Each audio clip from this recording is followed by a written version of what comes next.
For those of you who might not know who I am, my name is Sarel Parham. I'm the Director of Sports Information here at Wesley. Joining us today for today's media day is Coach Knapp, entering his first season, junior running back E.J. Lee, senior offensive center Devin Miller, and senior defensive end Ben Sebron.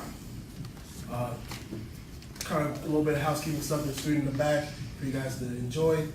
And then after I get done my introductory questions, I'll open up to you guys for any Q&A before you guys they come down and do any one-on-ones that you guys would like to do.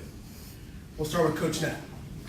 Coach, for the off-season and summer filled with change, will be taking over as the head coach to changes to the coaching staff. How has camp getting started been for you, and what has been some of the advantages of taking over as the head coach? Do I need this? Should I use that? Well, camp has been a real challenge. I have big shoes to fill, and Coach Trask, you know, he is Wesley football, and he's been a great friend, and you know, he's such a great friend that he's kind of kept the challenges of the administrative part away from me over the years, in terms of you know, equipment and budget and those types of things. He's let me coach football, and I really appreciate that. So the challenges have been for me to do that for my coaches. You know, I've learned a lot from Coach Trask, and that's one of the things I'm trying to do, is take care of all those things that you know, that you don't, that head coaches have to do, and so that's been a big challenge. Just, you know, that learning curve has been, you know, I have to go through that, and so that's probably been the biggest challenge. Everything else, you know, being here as long as I have has been, you know, I've seen a lot of different scenarios with the program. We learned how to handle them, and so, you know, my experience here has helped me out quite a bit. As far as some of the advantages of having new coaches and taking over in the summer of a very good football program, I think the advantages is that we have great people around in our program. We have great coaches, great players. We hired 2 new coaches, Joe Baudelaire, who's defensive coordinator, I think he's coached 47 years. And he's seen just about everything that offenses have thrown at him over the years, and he's been a great person to step in and take over with you know, Coach Trask's position as a coach on defense and a leader on defense. And we hired a new coach on the O-line who's been a great fit, Pat Mahoney, who played at Mount Union, was a Division II tight ends tackles coach and offensive line coach.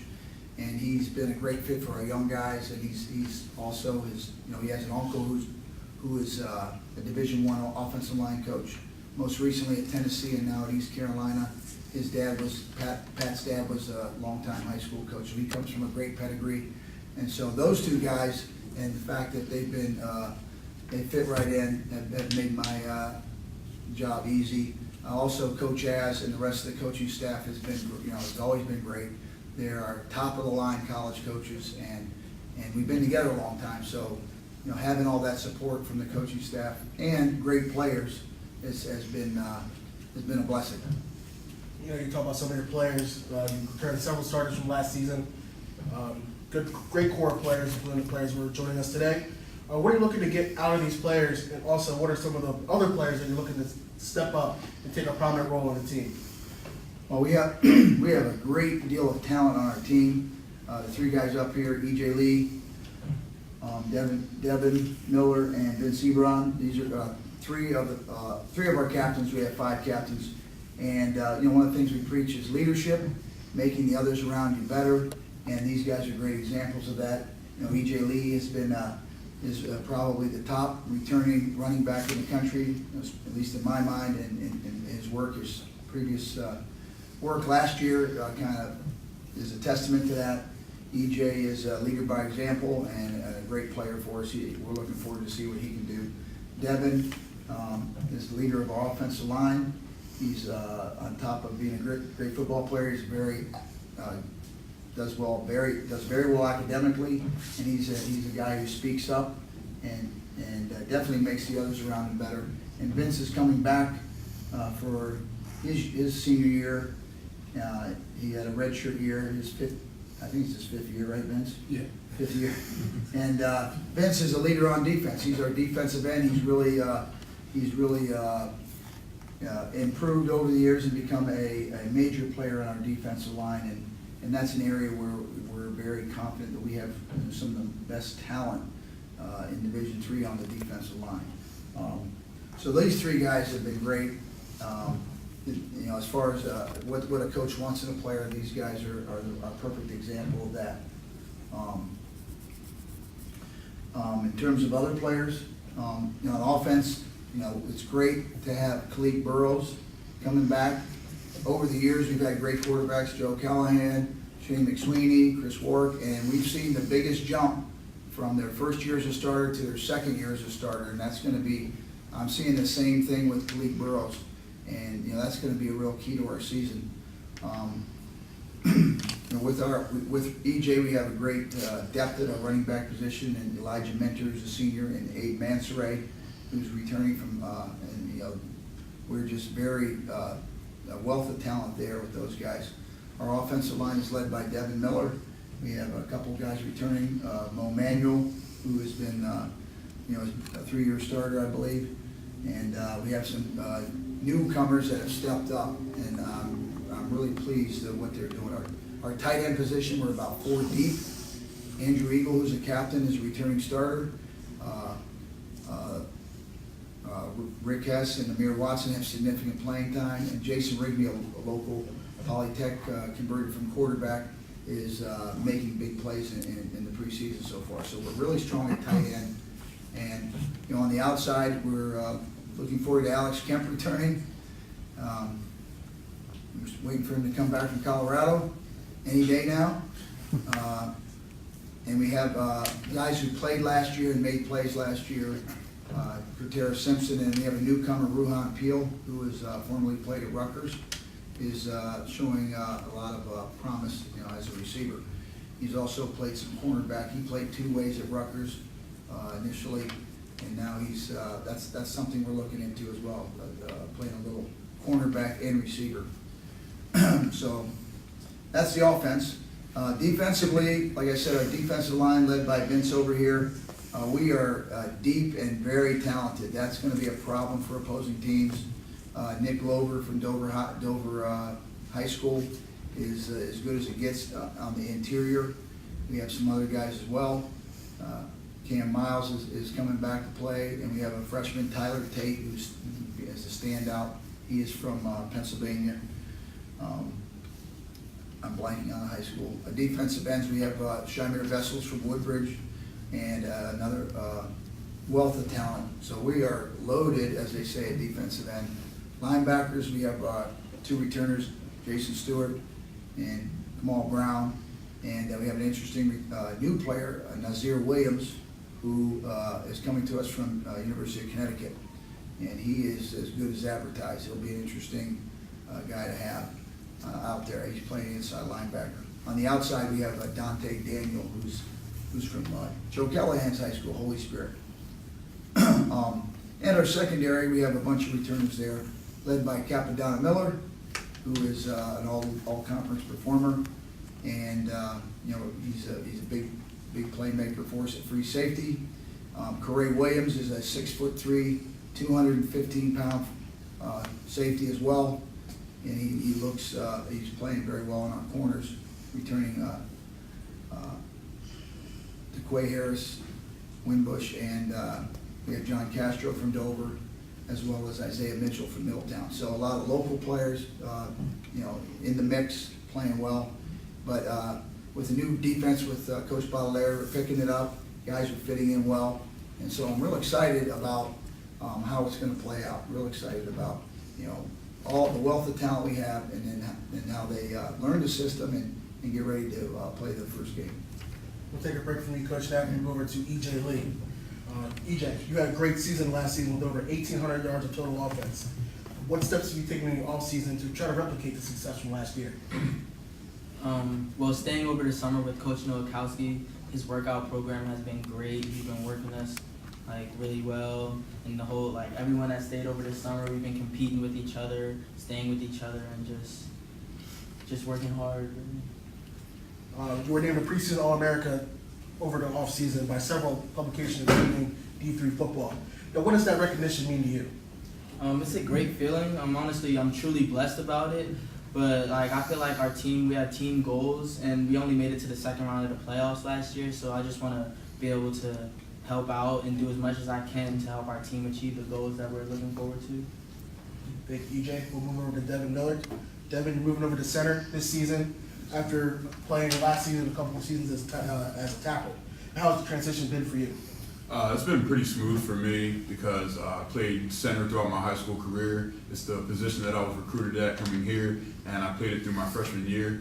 And during my first season, I tried to soak up as much information as I could from the older guys like Austin Eagle. He was a great mentor for me. And going back to it, I feel pretty comfortable. I feel like the transition is going pretty smoothly, and I'm enjoying it. Now, as one of the leaders of the offensive line, there's been a lot of changes in the line. Graduating Matt Gono, who's now playing for the Atlanta Falcons. What have you told some of the younger linemen, maybe that don't have enough experience, to get used to the playing time and get used to the team?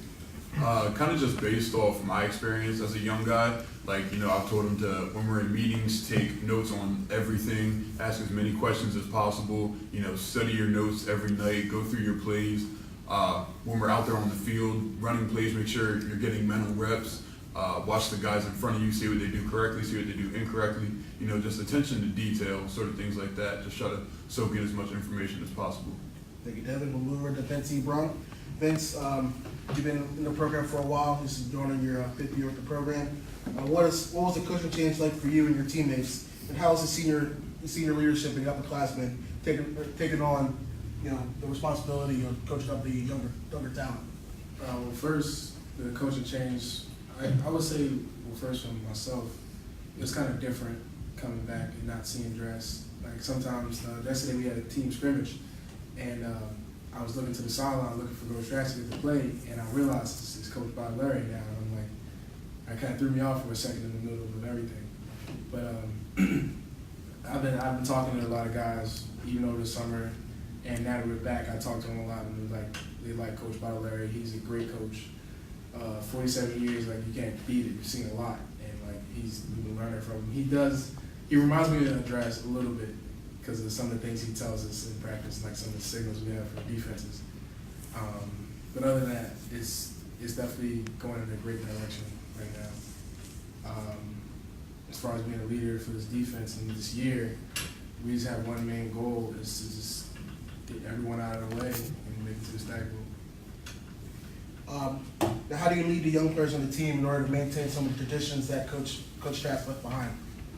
I try to be hard on them sometimes to work harder, stay focused on the drill, stay focused when we're doing scrimmages, even in different when we're going over defenses, trying to answer questions. 'Cause even though I know it's a new defense for me, but it's kind of weird. Like everybody calls me an old man, so I kind of started to pick up defense a little bit better, and so I try to help out as much as I can and try to keep that intensity, just sprint doing conditioning and everything. Thank you, Vince. We'll move back over to Coach Knapp. And once again, Wesley opens up this season against Delaware Valley. What are some of the keys to the game? Because there's going to be a different atmosphere this year. Yeah, well, as far as playing on the field, we're going to have to play with confidence. Confidence comes from knowing what you're doing. And so, it's going to be real important that our defense and Coach Bottolari, when I talked to, our goal is to keep it simple and play with our ears pinned back and play hard. That's going to be important on defense. Offensively, we got to take care of the football. We had probably I think we had 9, maybe more than 9 turnovers in the past 2 games against Delaware Valley. And we just need to take care of the football, play with confidence, and and just let our talent, like I said, pin their ears back and play hard. One of the things you've tried to bring to the coaching role is to form a connection with the alumni and friends of the program. And what are some of the ways you're trying to do that? Well, I mean, I have a connection of, coaching with Coach Dress since 1989, and over the years, the bonds are still there, and Coach Dress, we've talked about it over the years about creating a football alumni organization, and to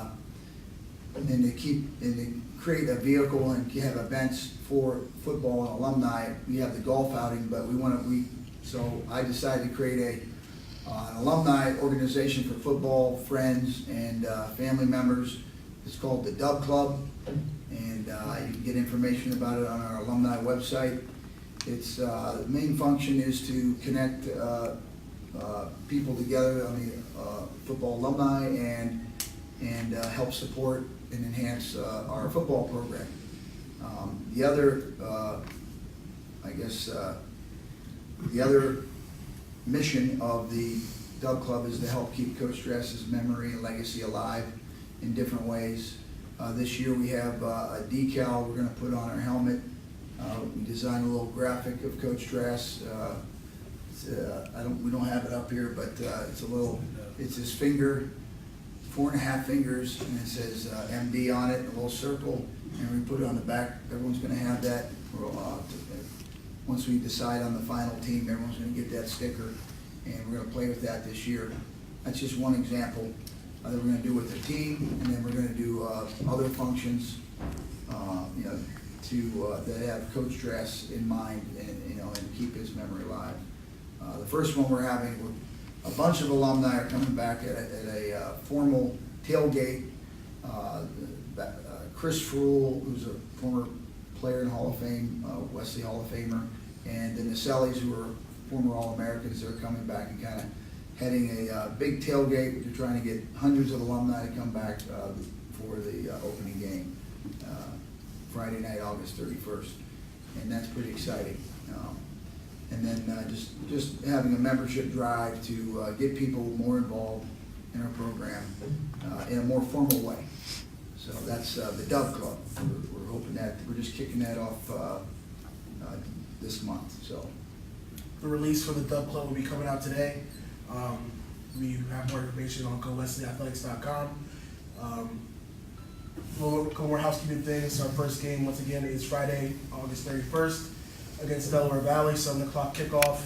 Try to get there early in order to get a parking spot, because I'm sure there'll be a lot of people there, and we'll go from there. We'll open up to the media for any questions, questions for our players and Coach Nat.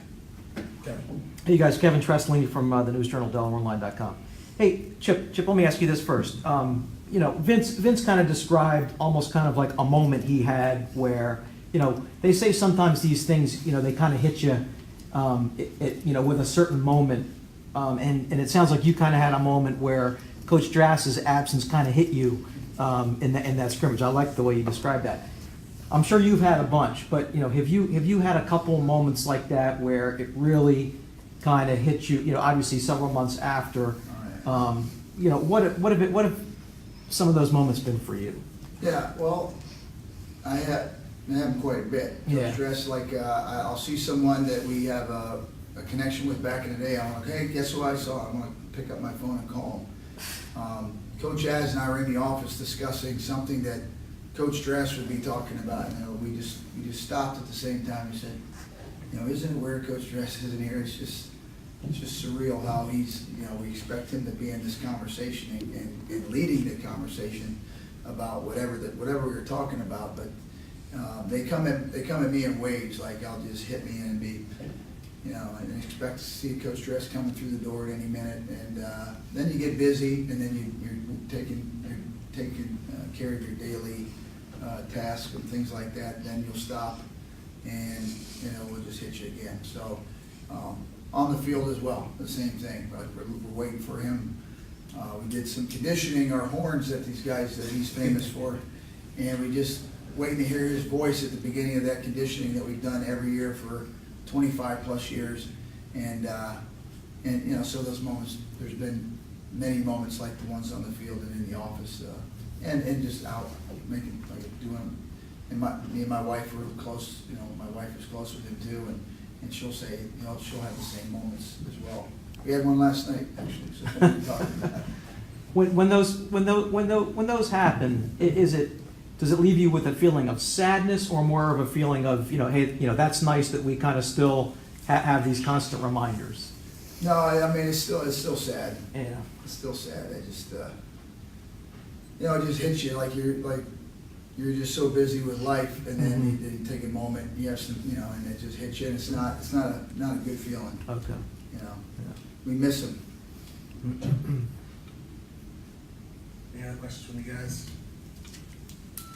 All right, we'll get rid of end the formal Q&A session and go into one-on-one sessions if you guys want. Food's still in the back of the room. Thank you guys for coming. Thank you.